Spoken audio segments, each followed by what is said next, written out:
अब हम बात करते हैं पॉइंट और लाइन। पॉइंट और लाइन का एक बड़ा अच्छा रिलेशन है। यह रिलेशन मैं आपको समझाता हूं। एक लाइन है, उस पर अगर एक कोई पॉइंट है, तो पॉइंट सपोज हमारे पास गिवन है x1 y1 और लाइन सपोज हमारे पास गिवन है ax by plus c is equal to 0। ये गिवन है।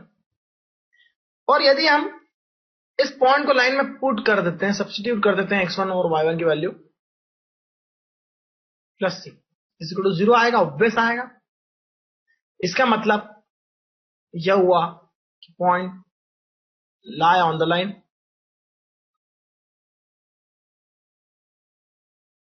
ये तो बहुत पुरानी बात हो चुकी है, आप पहले ही डिस्कस कर चुके हैं इस पर। और यदि हम कहते हैं कि ax1 plus by1 plus c में अगर हम वैल्यू पुट करते हैं और ग्रेटर देन 0 आता है,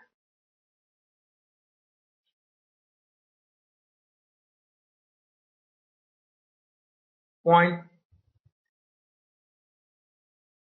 lie on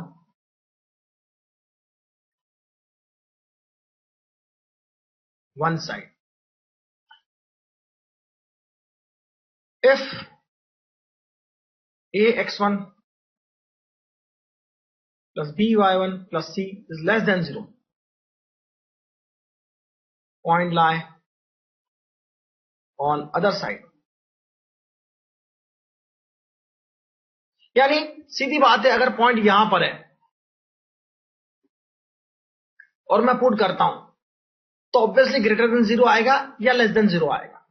तो point lie on one side of line, और अगर पॉइंट lie करता है आउटसाइड द लाइन और तो ax1 plus by1 plus c 0 आएगा।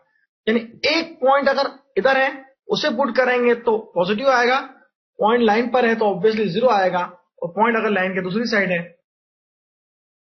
तो पॉइंट पुट करने पर नेगेटिव आएगा। तो अल्टीमेटली बात तो यह हुई कि पॉइंट जो है लाइन की इक्वेशन से जो रिलेशन है वो बड़ा इंटरेस्टिंग है। कोई ये नहीं कह सकता कि पॉइंट लेफ्ट साइड है राइट साइड है, क्योंकि यहां 2 डायमेंशन में लेफ्ट राइट तो कुछ होता नहीं। ऐसा भी नहीं कहा जा सकता कि अपर साइड है लोअर साइड है। वो तो हम जब डायग्राम बनाएंगे, प्रैक्टिकल करेंगे तो बता सकते हैं कि प्लस किधर आएगा माइनस किधर आएगा। लेकिन इस कंसेप्ट का यूज करा जा सकता है। 2 पॉइंट अगर दिए, दोनों पॉइंट को लाइन की इक्वेशन में पुट किया, एक पे प्लस आया एक पे माइनस आया, तो हम कह सकते हैं कि दोनों पॉइंट लाइन की अपोजिट साइड्स में है। लाइन पर तो है ही नहीं, क्योंकि प्लस आ रहा है या माइनस आ रहा है तो एक साइड में और दूसरा दूसरी साइड में। 0 आता है तो लाइन पर है, और दोनों प्लस आते हैं या दोनों माइनस आते हैं तो कहेंगे लाइन के एक ही साइड में दोनों पॉइंट लाई करते हैं, क्योंकि लाइन 2 डायमेंशन प्लेन को 2 पार्ट में डिवाइड कर देती है, एक साइड में होगा या दूसरे साइड में होगा। तो इस कंसेप्ट का यूज करते हुए हम एक ट्राइंगल का क्वेश्चन सॉल्व किया करते हैं। वो कुछ इस तरह से हुआ करता था, मैं आपको बताता हूं कि 3 लाइन में लेकर एक ट्राइंगल बनाती है।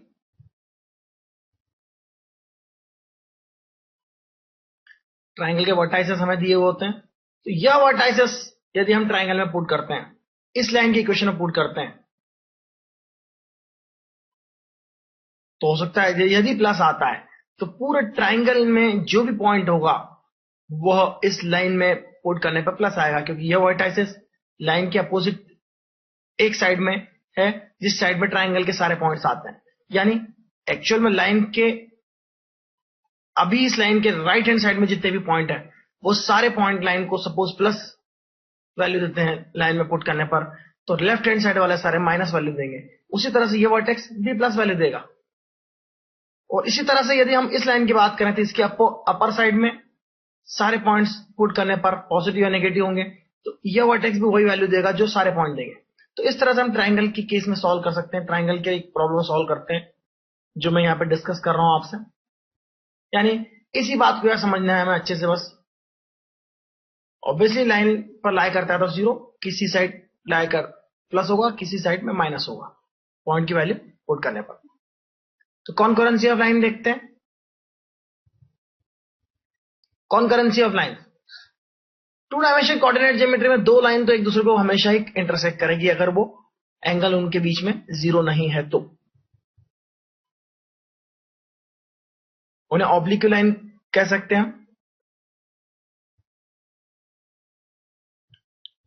पैरेलल लाइंस नहीं है ये, और कोइंसाइडेंट लाइंस भी नहीं है। लेकिन तीसरी लाइन भी उसी पॉइंट से पास हो जहां पहली दो लाइन कट कर रही है, यानी तीन लाइंस एक साथ क्रॉस हो रही हो, एक ही पॉइंट से पास हो रही हो, तो इन्हें हम कॉन्करेंट लाइन कहते हैं। कॉन्करेंट लाइंस,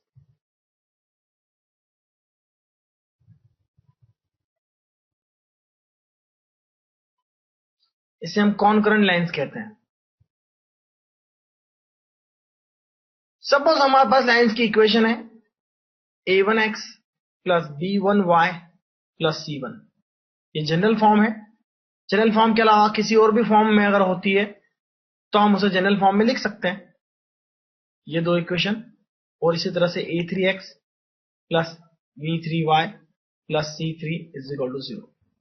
कॉन्करेंट अगर प्रूफ करना है तो सीधी बात है, पहले दो लाइंस को सॉल्व करिए। सॉल्व करने पर वो पॉइंट मिलता है जहां पर लाइन इंटरसेक्ट करती है।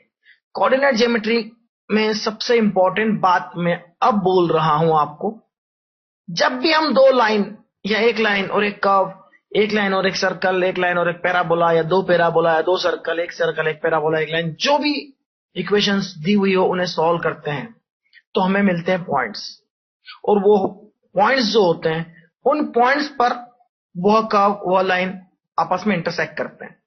तो यहां पर यदि हमारे पास दो लाइन की इक्वेशन है और उन्हें आपस में सॉल्व करते हैं साइमल्टेनियस इक्वेशन की तरह, तो जो भी सॉल्व करने पर वैल्यू आती है, पॉइंट क्या आएगी, और वह पॉइंट वही होगा जहां पर दोनों लाइन इंटरसेक्ट करती है। यानी ऑब्वियस है वो पॉइंट दोनों को सेटिस्फाई करेगा, उसके अलावा दुनिया में कोई दूसरा पॉइंट ऐसा नहीं होगा जो दोनों लाइन को सेटिस्फाई करे। तो सॉल्व करने पर तो वो सॉल्यूशन जो आएगा वो पॉइंट इंटरसेक्टिंग पॉइंट ही होगा। तो इतना तो हम समझते हैं अलजेब्रा से। अब जरूरी नहीं है कि वो पॉइंट जो इंटरसेक्टिंग पॉइंट है तीसरी लाइन को सेटिस्फाई करे, क्योंकि तीसरी लाइन अगर उन दोनों के पॉइंट ऑफ इंटरसेक्शन से जा रही है, पहली दो लाइनों के पॉइंट ऑफ इंटरसेक्शन से पास हो रही है, तो पहली दो लाइन से जो पॉइंट ऑफ हमने फाइंड किया है सॉल्व करने पर, वो थर्ड लाइन को सेटिस्फाई करेगा। तो पहली दो लाइन में से उठा के हम थर्ड लाइन में सॉल्व करके, थर्ड लाइन में पुट करके अगर देखते हैं उसको सेटिस्फाई करता है तो हम कह सकते हैं लाइंस आर कॉन्करेंट। एक तरीका तो यह हुआ। दूसरा तरीका यह है कि डिटर्मिनेंट फॉर्म करना।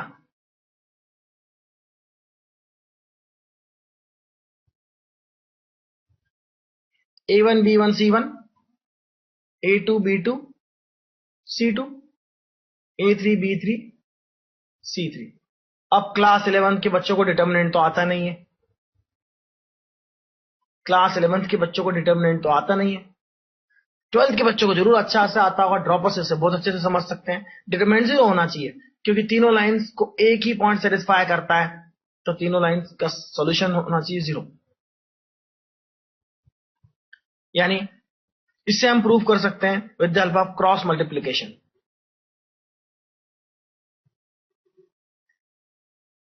तो एक समझने वाली बात और है, एक्स वाई जेड को हम जब भी लिखेंगे ध्यान से लिखेंगे, एक्स वाई जेड सबको इक्वल टू 0 वाले फॉर्मेट में चेंज कर लेंगे। यानी सभी कांस्टेंट को एक तरफ ले आएंगे, सभी वैल्यूज को, और 3 0 एक साइड बना लेंगे। फिर इनमें जो कांस्टेंट है उनको चूज करेंगे, पहला एक्स का, दूसरा वाई का और थर्ड कांस्टेंट। पहला एक्स का कोफिशिएंट, दूसरा वाई का कोफिशिएंट, थर्ड कांस्टेंट। इस तरह से डिटरमिनेंट बनाएंगे, क्योंकि यहां गलती होने की बहुत संभावना रहती है, और यह गलती होती ही होती है पे एक दो बार, उसके बाद भी समझ में आता है कि हम ये गलती कर रहे हैं। तो तरीका यही है कि सबको एक तरफ लेके 0 बना लें। यदि आपके पास y = mx + c लाइन है, इस फॉर्मेट में लाइंस है, तो आपको चाहिए कि आप सबको एक तरफ ले लें, या y को इधर ले लें और इधर 0 लिख लें, और x कांस्टेंट टर्म, y और कांस्टेंट टर्म को ऑर्डर से ही लिखें, तो बिल्कुल सही होगा। अब डिटरमिनेंट अगर 0 होता है तो लाइंस आर कॉन्करेंट, ये हमारी कंडीशन होती है। और पहले मैं बता चुका हूं, दोनों अगर हम 11th क्लास में है तो दोनों को सॉल्व करके उस पॉइंट को थर्ड में पुट कर दें। और यदि हमें किसी अननोन की वैल्यू निकालनी है तो हम बिना डिटरमिनेंट के भी पहली मेथड जो मैंने बताई उसे यूज कर सकते हैं।